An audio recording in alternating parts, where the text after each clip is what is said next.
Okay, so in this problem, problem number 8, our goal is going to be to find these 5 things, well, these 4 things.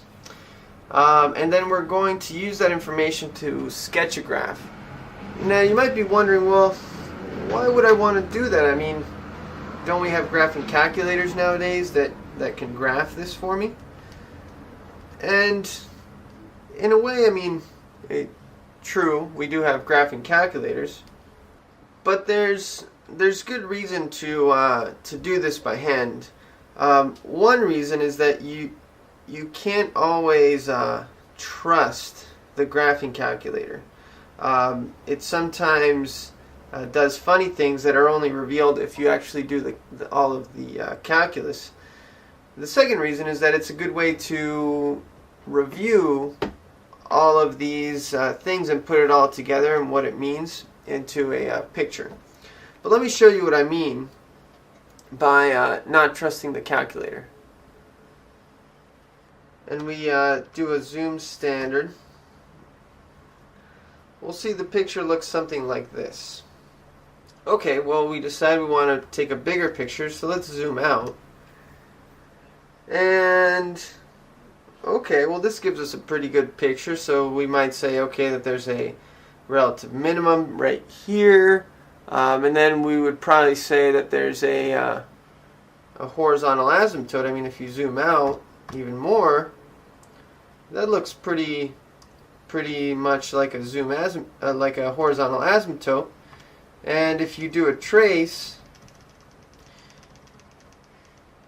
we zoomed out quite a bit, so it's probably, I don't know, like around, it's probably going to 20. But in reality, that's incorrect. Right now we'll do all of the calculus, and we'll see that this function actually doesn't have a horizontal asymptote in reality. So, okay, with that in mind, let's get to work on the calculus. Okay, so the first thing we need are the derivatives, and so we're going to find the derivatives. The first derivative, well, remember the derivative of natural log is 1 over the inside times the derivative of the inside. So the derivative of the inside, this is going to be 4x cubed, and all of this is going to be over x to the 4th plus 27. Okay, that's the first derivative. Now the second derivative is equal to, well, here we have to use the quotient rule. So we would get 12x squared times x to the 4th plus 27 minus 4x cubed times 4x cubed. And all of this is going to be over x to the 4th plus 27 squared. And this simplifies a little bit, but we'll worry about that later. So let's figure out the vertical and horizontal asymptotes. So remember the definition of a vertical asymptote. A vertical asymptote is a point where if the limit as x approaches a of your function is equal to infinity or negative infinity, either from the right or from the left, then you would have a vertical asymptote. And almost always, the most common vertical asymptotes are where the denominator, so you have a function, the denominator is equal to 0, you're going to have a vertical asymptote there usually. Okay, but we also know that the natural log function, you guys remember the natural log function, why don't I just draw it over here on the little corner over here. Natural log of x has a vertical asymptote at 0 as you approach it from the right. Okay, so we might want to find the... We might think that maybe this guy has a vertical asymptote. Well, that's when this function has a vertical asymptote when x is approaching 0 from the right. So we might want to look at the limit as this guy approaches 0. So you ask yourself, okay, well, what x value makes this whole thing 0? So this is the question that we ask ourselves. Can x to the 4th plus 27 equal 0? Well, that would mean that x to the 4th would have to equal negative 27, and, well, you know that's not possible. So this is not possible because any number raised to the 4th power would have to be positive, and so it could never equal negative 27. Okay, so if this inside of the natural log can never go to 0, well, that means we rule out that possibility, and we don't have a fraction for the denominator to be going to infinity, so what we're going to say is that we have no vertical asymptotes.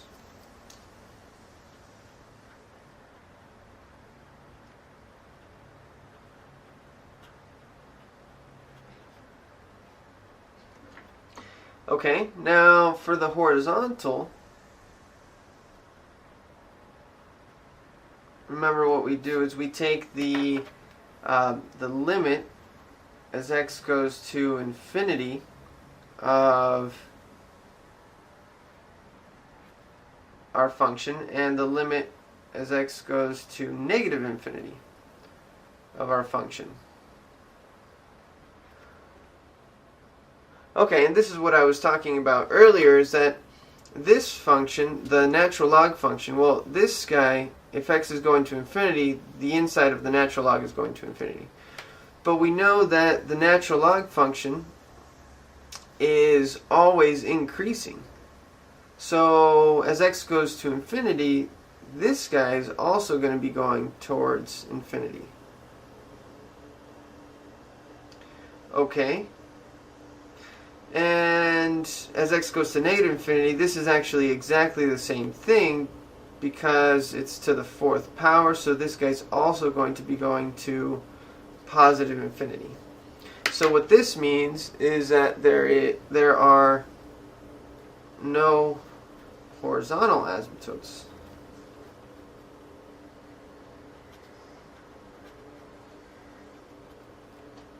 Either. Okay, so there are no horizontal asymptotes and no vertical asymptotes. So that's good. So that means that we can now move on to finding the intervals of increase and decrease and the local maximums and minimums. Okay, so remember, to do that, we're going to use the first derivative, and remember the first thing you do is you find your critical points, and that's wherever the derivative is either does not exist or it's equal to 0. Well, notice that the denominator, just like we saw back here, this can never equal 0 because x to the 4th is always positive, plus another positive number, that can never equal 0. Okay? And so then the whole derivative is equal to 0 only when the numerator equals 0, which is when x is equal to 0. So this is my only critical point that I have. Okay. So I can do my little number line here, and I'm going to put my own one and only critical point, 0, and we're going to test on the left and on the right. So I'll pick -1 and +1. And remember, what we're looking for is whether it's increasing or decreasing. So I'm going to plug it into the first derivative. I'm going to plug in 1 and negative 1. So if I plug in negative 1, I get 4 times negative 1 cubed divided by negative 1 to the 4th plus 27. And this is going to be a negative number. I don't even care about what number it is, just that it's negative. So that means that my function is going to be decreasing from negative infinity all the way up to 0. Okay? And if I plug in positive 1, I'm going to get 4 times 1 cubed over 1 to the 4th plus 27. And all of this is positive, which means that my function is going to be now increasing at 0. Okay. So notice that the original function is continuous at 0, so what that means is that I have a local minimum when x is equal to 0 and y is equal to natural log of, so if I plug in 0 here, I would get natural log of 27. And we're going to put this into a little box because that's going to be important information. As well as to sketch our graph, this our sign chart for our intervals of increase and decrease are also important. Okay, so we've done B and C. Now let's find the intervals of concavity and the inflection points. So the intervals of concavity and inflection points, well, we have to find the possible inflection points, which means looking at the second derivative, seeing where it's undefined and equal to 0. Notice it's not undefined anywhere, right? So here it can never equal 0. The denominator can't. And so I don't worry about where it's undefined. Now I just have to simplify this guy and set it equal to 0. So if you simplify this numerator, what I would end up getting is, on the numerator, I would get 12 x to the 6th plus 324 x to the 2nd power minus 16x to the 6th. Okay, so this is minus 4x to the 6th plus 324x squared. And so I'm going to set this equal to 0. Okay, so I can factor out a negative 4x squared. So then what I would get is x to the 4th minus 81 is equal to 0. Okay, so here I have x is equal to 0 as a possible inflection point. And from this guy, I get 2 more. The solution to this are positive 3 and negative 3. And so all of these are places where the second derivative is equal to 0, so that means that it could my graph could possibly change concavity there. Okay, so let's make our number line.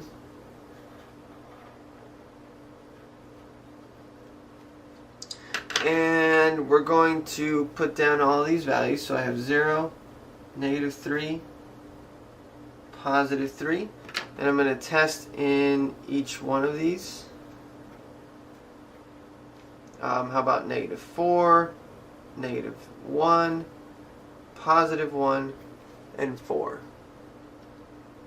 And I'm going to plug all of these into my second derivative.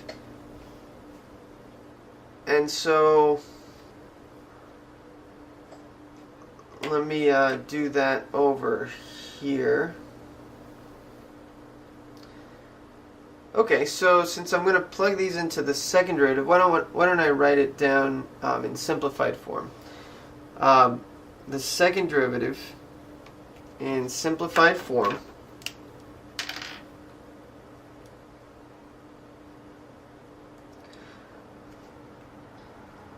hopefully I have enough room here, is equal to 324x squared minus 4x to the 6th divided by x to the 4th plus 27 squared. Okay, now to make our lives a little bit easier, notice that the denominator is always going to be positive. So when we're plugging our test points in, we don't really have to plug it into the denominator of the second derivative because it's always going to be positive. So the sign of all of these test values is just dependent on the numerator of the second derivative. So I'm going to take that into account, and right now when I plug in negative 4, I'm only going to plug it into the numerator. Okay, so I have 324 times negative 4 squared minus 4 times negative 4 to the 6th. And this is equal to negative 11,200. The key here being the negative sign. So this means that this guy is going to be concave down in that section right there, from negative infinity all the way up to negative 3. Okay, now if I, this is second derivative. If I plug in the second, if I plug in my second test point, negative 1, what I would get is 324 times negative 1 squared minus 4 times negative 1 to the 6th. This is equal to 320, which is a positive number. So this means that it's going to be concave up. So here I have my very first inflection point, right? Because it just changed concavity here. So negative 3 is going to be an inflection point. Okay. Now the same thing for positive 1. Well, if you plug in positive 1, you get exactly the same thing. Positive 320. So this means, all this means is that it didn't change concavity here. So it's still concave up.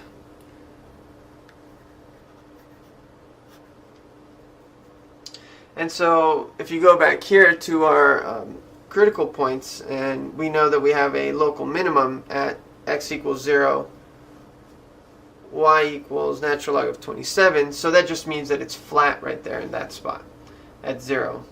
But it doesn't change concavity, which is fine. Okay. And so then, if I look at my last test point, positive 4, I get exactly the same thing I did for negative 4. Negative 11,200. So that means it changes concavity again to concave down. So that means I have another inflection point right there.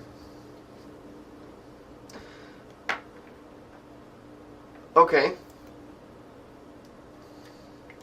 So this means that I have inflection points, 2 inflection points. One at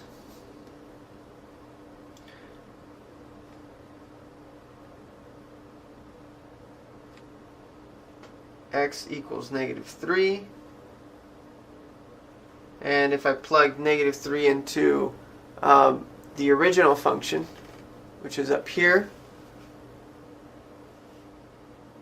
I would get y is equal to natural log of 108, and x equals +3. I have another inflection point, and y is equal to natural log of 108 here as well. Okay, so that's good, and that's pretty much all I need. I can make a little sketch now. So I'm going to do it down here in this little corner. So it's going to be a small sketch. Let's put down the points that we know. So we know we have a local minimum at 0, natural log of 27. You can approximate this with a calculator if you want, but this is just a rough sketch. So here we're going to have a minimum. Let's just say it's approximately right there. And I have inflection points at 3 and -3. And natural log of 108, well, that's higher than natural log of 27. So let's just say that we have an inflection point here and here. And so then we don't have any vertical or horizontal asymptotes. So what we're looking at is, we look at, so here up to 0, it's decreasing up to 0, and then it's concave down until -3. So what we have is we're going to have it be concave down up to here, and then at -3 it changes concavity to concave up, and then we have a flat spot here, but it's still concave up. Now at 0 it starts increasing again, so we're increasing concave up, and then at 3 we become concave down. And if you remember the graph on the calculator, that's roughly what it looked like. So if you rewind to the beginning, you'll see that it looks pretty much like that. But we know that it has no horizontal asymptote, even though the graph on the calculator showed that it looked like it had a horizontal asymptote, but it really doesn't. And that's it.